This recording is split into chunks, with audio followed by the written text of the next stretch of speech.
तृणमूल कांग्रेस की मजबूतियां कितनी भी हों, उनकी लोकप्रियता कहें या वोट पाने की, वो सभी समीकरण अब थ्रेशोल्ड के हाइट पर हैं।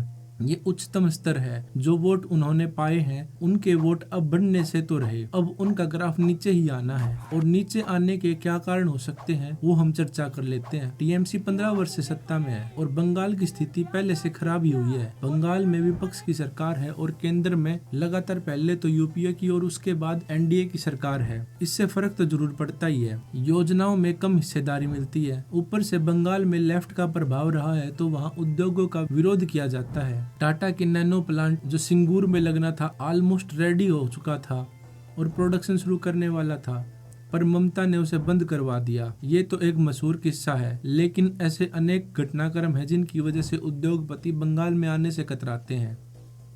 बंगाल की जीडीपी $240 बिलियन है, जबकि बंगाल एक समुद्र तट वाला राज्य है। उसके आसपास के राज्यों में भी खनिज पदार्थ प्रचुर मात्रा में पाए जाते हैं।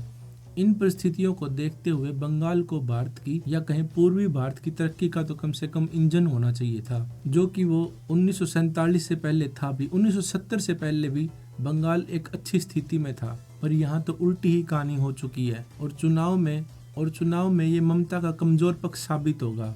इसके अलावा ममता हिंदू मतदाताओं के बीच अब काफी अनपॉपुलर हो चुकी हैं।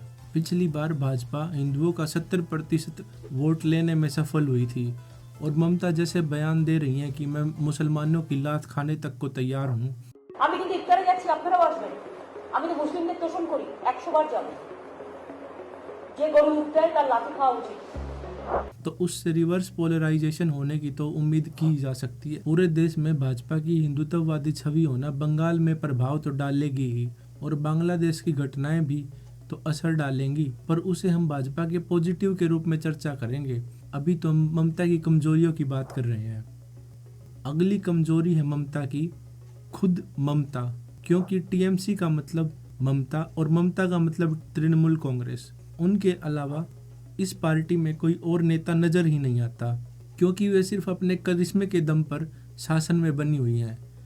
लेकिन अब वो करिश्मा धूमिल होता नजर आ रहा है और करिश्मा खत्म तो शासन खत्म। और जो अन्य नेता हैं भी, उन्हें जरा सी भी भनक लगी कि चुनाव हार सकते हैं तो वे तुरंत शिप जंप कर देंगे। और ऐसा हमने पहले भी देखा था। ममता के साथ मिलकर पार्टी बनाने वाले मुकुल रॉय ने तृणमूल कांग्रेस को ठीक चुनाव से पहले छोड़ भी दिया था। कानून व्यवस्था, बंगाल में अगर कोई कमजोरी जो सबसे बड़ी मानी जा सकती है ममता के लिए, तो वो है कानून व्यवस्था। बंगाल में राजनीतिक हिंसा चरम पर है और यह बिल्कुल आम बात हो चुकी है। कॉमन मैन तो कहाँ ही सुरक्षित होगा जब नेता विपक्ष पर ही हमले हो जाते हैं। हर महीने 2 महीने में शुभेंदु अधिकारी की गाड़ी का शीशा तोड़ दिया जाता है या दिलीप घोष के काफिले पर हमला हो जाता है। ममता खुद अमित शाह जो देश के गृह मंत्री हैं, उनको धमकी देती हैं कि तुम हमारी मर्जी के बगैर बंगाल में होटल से बाहर भी नहीं निकल सकते। ये बयान देश के गृह मंत्री के खिलाफ था। सीबीआई या अन्य केंद्र एजेंसियां बंगाल में काम नहीं कर पाती हैं। सीबीआई पर हमले और ईडी पर हमले तो हमने देखे ही हैं।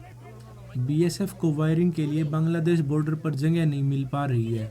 ये सब बातें आम वोटर के दिमाग में आती हैं वोट डालने से पहले। इसके बाद आती है भ्रष्टाचार की बात। बंगाल में क्लब कल्चर है और ये क्लब पार्टी के वर्करों द्वारा चलाए जाते हैं। कोई भी काम आपको बंगाल में करना है तो आपको कट मनी देना होता है। ऐसा दावा किया जाता है कि सरकारी चीजें तो छोड़ो, स्वयं कोई चीज बाजार से लेनी है तो भी परमिशन लेनी पड़ती है। कहाँ से खरीदनी है ये भी यही लोग बताते हैं कि फला जगह पर जाकर फला दुकान से ले आओ सामान, और फिर इनका कमीशन अलग से। सरकारी कार्यालयों में भी इन्हीं के थ्रू काम होता है। ये किसी चीज को अप्रूव कर दे तो सही, नहीं तो नहीं। निश्चित तौर पर लोग ये स्थिति बदलना चाहेंगे। वहीं मुस्लिम पॉकेट एक तरफ जो ममता की सबसे बड़ी ताकत है, वही मुस्लिम वोट बैंक जो केवल कुछ पॉकेटों में है। केवल 90 सीटों पर ही ये प्रभावी ढंग से मौजूद है। बाकी की 204 सीटों पर मैदान खाली है और वहाँ फाइट होगी। वैसे तो एसआईआर की फाइनल लिस्ट फरवरी में आएगी, पर ऐसा माना जा रहा है कि जो भी मरे हुए लोग हैं जो बंगाल छोड़कर जा चुके हैं, सब इलेक्शन में वोट करते हैं, तभी वहाँ का वोटिंग परसेंटेज 85% पर होता है। कहीं भी दूसरे राज्य में 70 से 72 तक ही होता है यह वोटिंग परसेंटेज।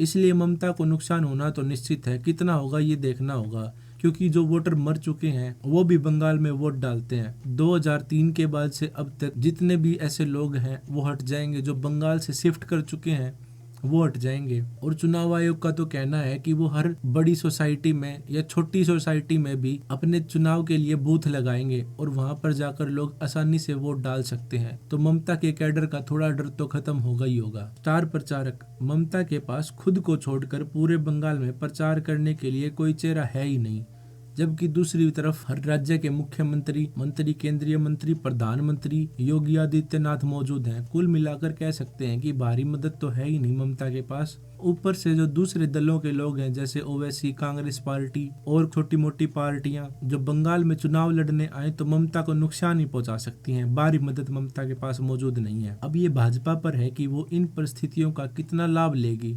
लाभ लेने के लिए उसके पास पार्टी वर्कर कितने हैं। भगवान श्री राम के गर्भगृह की अनंत ऊर्जा, श्री राम परिवार का दिव्य प्रताप इस धर्म ध्वजा के रूप में इस दिव्यतम भव्यतम मंदिर में प्रतिष्ठापित हुआ है।